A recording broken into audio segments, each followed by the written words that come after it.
Hey folks, this is Chris with Oregon Figs. It's April 30th, 2023, the last day of April. We'll start May tomorrow. Excited for that. So this particular tree is up close to my house and it has a southern exposure, and it's probably the furthest along of any of my trees that are outdoors, that are in the pot, that were left outdoors for the whole winter unprotected, with a couple receiving a tiny bit of tip damage.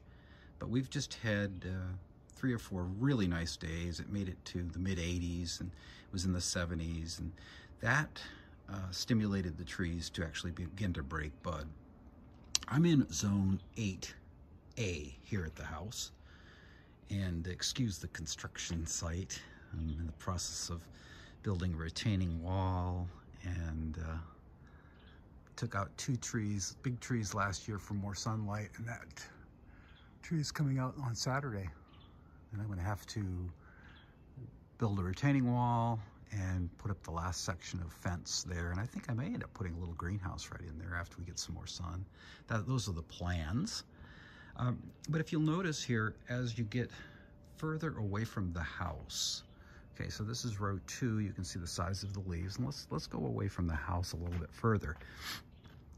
Trying to show you the difference that the microclimate of the south-facing wall of a house provides. So you come out here to these trees, you can see just not as far along. And the reason they're not as far along is because they don't have that protected environment from the north wind, and they don't have the heat radiating off the building. But a lot of people think, because this is a zone 8, that we're further along than places like a zone 7 or a zone 6 in the east, when in fact we are behind those places by quite a bit. There isn't an advantage to getting an earlier start by being in our 8 zone than there is for some people in even zones as low as 6 and maybe even 5 in Canada. We just have cool evening temperatures, and our typical daytime temperatures this time of the year are around 60. So our lows are in the 40s and our temperatures are in the 60s, and figs just don't want to grow super fast when it's cool like that. They just grow much slower. So it's not an advantage as far as early starts versus other places in the country. The advantage is that I left these figs in these pots out on my deck all winter long. And, you know, let's look at the tips. You can see no tip damage there, no tip damage there, a couple of Braba, and no tip damage there. And these were just left out in the rain unprotected. So there's one big advantage, right? We're not protecting our trees. We're not having to bring them in a garage.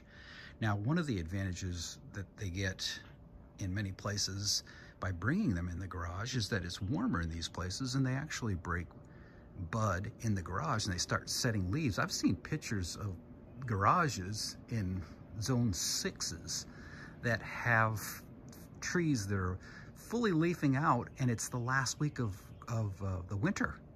So that's a huge head start. Now, they're leafing out for one reason, and that's heat. They're getting heat in these little garages, whether it be ambient heat through the wall of the house, or they have windows, which they're getting sunlight, which is the greenhouse effect.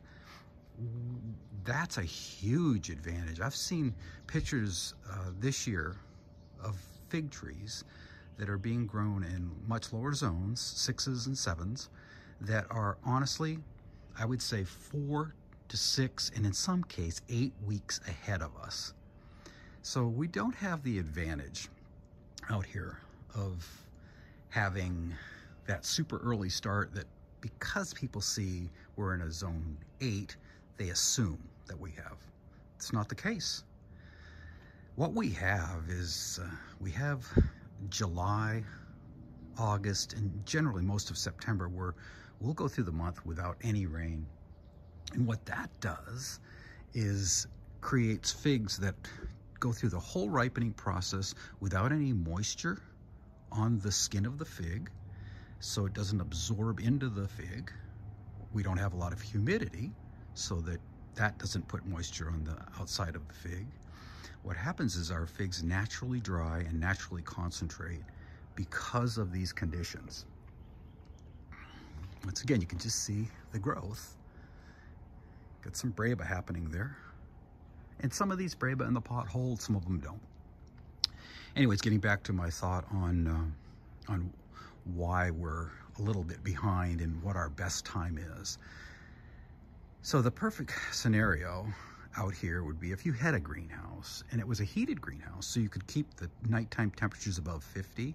So we're getting down early, we get down in the 30s and 40s. So if you could keep the temperatures at 50 and then transition the figs out and have them grow here, the reason we're not getting early figs has nothing to do with the amount of heat we have here. We have plenty of heat in the summertime, just tons of heat actually.